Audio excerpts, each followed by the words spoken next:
Have you heard that a dentist invented cotton candy and it was originally called fairy floss? Stay tuned. Hey, did you know that cotton candy was invented by a dentist? You heard that right. In 1897, dentist William Morrison teamed up with a confectioner, John C. Wharton, to create a machine that heated sugar and forced it through tiny holes. They called their fluffy creation fairy floss and debuted it at the 1904 World's Fair in St. Louis, selling over 68,000 boxes at 25 cents each. That's about $7 in today's money. It wasn't until the 1920s that the name cotton candy became popular. So the next time you're enjoying this sugary treat, remember to thank or blame a dentist. Have you heard April 28th is National Superhero Day? Should I have echo on for that? Anyway, created by Marvel Comics employees in 1995, this day celebrates not only fictional Cape Crusaders, but also real-life heroes like firefighters, police officers, and healthcare workers.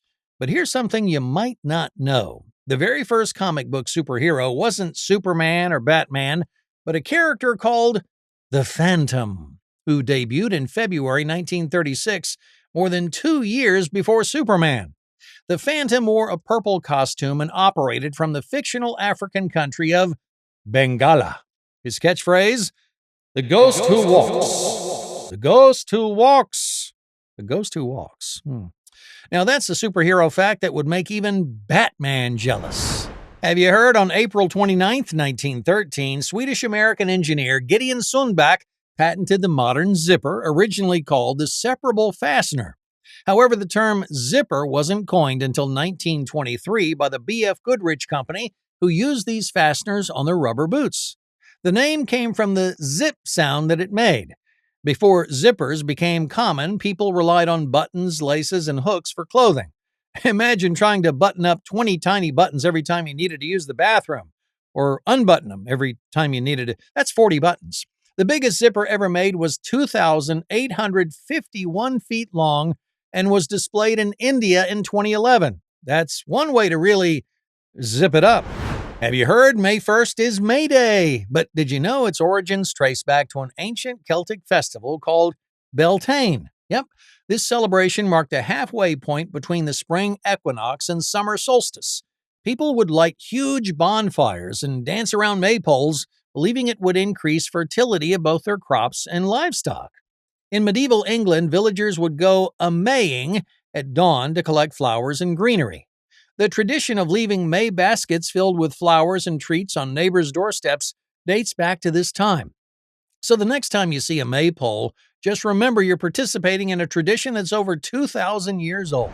Have you heard May 2nd is Space Day, established in 1997 to promote interest in science, technology, and mathematics.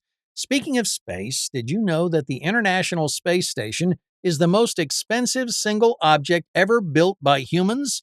Its cost is estimated at $150 billion. That's with a B. The ISS travels at about 17,500 miles per hour, orbiting Earth approximately 16 times per day, which means that astronauts witness 16 sunrises and sunsets every 24 hours. That's wild. And here's a fun fact. Astronauts grow about 2 inches taller in space due to the spine stretching and microgravity. Unfortunately, they return to their normal height shortly after coming back to Earth. Have you heard May 4th is Star Wars Day? May the 4th be with you. The phrase was first used on May 4th, 1979, when Margaret Thatcher became UK Prime Minister. Her political party placed an ad in the London Evening News that read, "May the 4th be with you, Maggie. Congratulations." The first organized Star Wars Day celebration didn't happen until 2011 at the Toronto Underground Cinema. And here's a little-known fact. Yoda was originally named Buffy.